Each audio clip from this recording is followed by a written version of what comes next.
How do you think you'll remember tonight? I definitely will remember tonight. I'm sure, and even talking about Rafa's 19th Grand Slam, I'm sure he remembers his first final, even though he won it and I lost it. But, it was an amazing match. It's an amazing story. All this summer is amazing for me, and I will remember every moment of it, and I have a really good memory if we talk about tennis. So I'll definitely remember it even when I'm like 70 years old. But tonight specifically, what will you remember most? Just the match itself. Everything about it, starting from the first point of the match, and of course talking about third set when I was breakdown, and as I said in my speech, it was true. I was thinking, okay, in 20 minutes I have to give a speech. What do I say or something like this? And I was like, okay, just fight for every point. Don't think about these things. And it worked not bad. And then was I close to winning? Yes, one set away. Had break points at 5-4. I will remember everything of it. I will be disappointed with the result, but I will be happy with the way I played. And as I say, the whole summer and the whole US Open. You've beaten Novak. You've played a great match here. Some of the other guys who are your age are also doing very well. Are we seeing the game change now? Are we in the middle of a transition? Yeah, it's tough to say because I don't want to talk by myself about this. It's better for you guys, for journalists, for experts to talk about these kind of things. I can say that I'm sure that all of us were fighting our best to try to make this transition.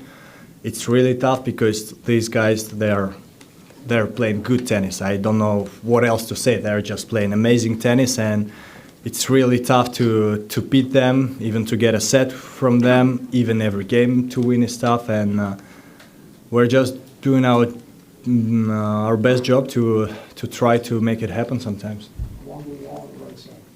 Daniil, how much do you think you grew over here? How much do you think you grew up over the last 2 weeks? I would say it was all the summer, so 4 weeks. You mean the US Open? Yeah. Amazing experience because, my wife always tells me that I have to be happy about myself sometimes because I'm really self-criticizing. So, for example, tonight I'm not happy to lose, but I have to give myself credits for these 2 weeks. It's been amazing. Before the tournament, my best result was fourth round of a slam. I had some physical problems. Sometimes I didn't play as good as I wanted, but I managed to be in the final.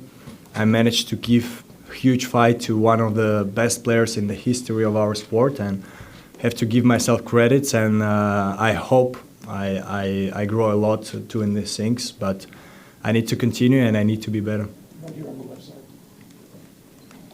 In the Cincinnati, you said that in Russia, they're saying that if you don't take risks, you cannot drink champagne. And I think today you took many risks, especially when you are cornered, like you did many sub-on volleys on the second serve. So could you talk about that, your mindset and your decision of taking these risks? Yeah, I have to say it's all about tactics. For example, talking about Cincinnati, even if you want to talk more about this final, I will be fast. It's just that I saw that Novak was killing my second serve, so I had to go for the first one. Talking about tonight, same. First 2 sets, I was kind of close, but at the same time, Rafa was a beast out there, and I felt like everything I do, he has an answer. So I was continuing to try something, to find something new. I was going to the net sometimes, doing some drop shots, some slice. I tried everything, and as I say, I have to say 3 guys, they're legends, and the way they're playing tennis is just unbelievable. And so when you're out there, tactically it's tougher than against anybody else. So for 3 sets, for 2 sets and until a break, I was thinking, okay, what should I do? And then I found something. I don't know what is it, but I managed to be better in the game, and after it was an equal match, I should say. Could you have imagined a week ago that you would get the kind of cheers here this soon? When we walked out last Friday night, you were asked if they might hold it against you for a long time, and obviously that wasn't the case. Yeah, I have to say I'm being myself, talking about bad things, not proud of them, but I was being myself, talking about good things and getting the crowd back, which I should be surprised. But again, I was being myself. I was fighting for every point. I think they appreciated it because, as I said, being breakdown in the third, I won the game, and I felt that these guys wanted some more tennis. They were cheering me up like crazy, and I knew I have to leave my heart out there for them also, just for myself first of all, but for them also. And I think they saw it and they appreciate it, and I'm thankful to them for this. From the side, it looks like you have a very Russian trait of character and playing very Russian style. When the situation is really not good, you do your best and play better. Is it so, and why?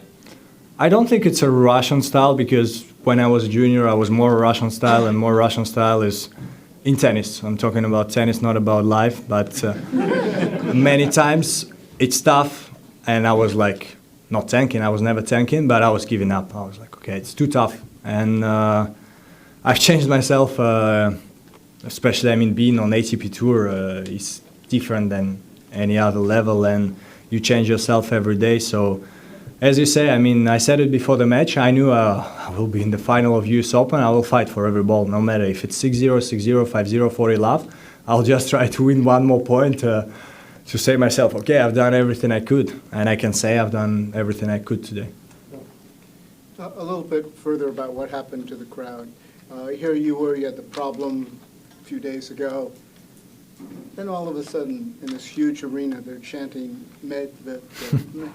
You're a Russian kid, what went through your mind when you heard those chants rolling down? The only thing that was going through my mind this moment was, okay, I have to win next point. I have to win next game. So I was not thinking too much, okay, I'm from Russia, I'm USA, they're cheering my name, what should I do? No, I was, but as I say, it was a pleasure to be out there tonight. They were sometimes cheering my name, sometimes they were going for Rafa. I think it was just because the arena is so huge that there were so many people cheering both names that it was like changing all the time. I don't think it will be same people cheering two different names from one point to another, but the atmosphere was the best of my life, I have to say. What words did you share with Rafa at the end, at the net? You to him and him to you? Yeah, I don't remember everything because, I congratulated him. He said that congrats to me for my week and that I'm an amazing player. I basically said that he's also an amazing player. And then I said that what I think is they have a great contest between three of them, and I wish him luck to be one of the three, to be better, yeah.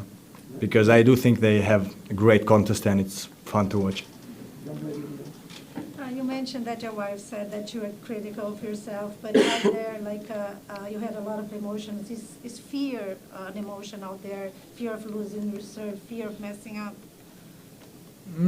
I don't think so. I can be more afraid of messing up like I did in my third round. This I can be afraid because that's what I don't like.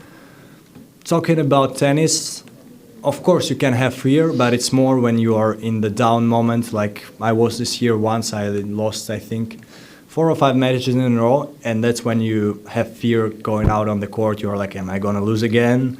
Am I going to win or not?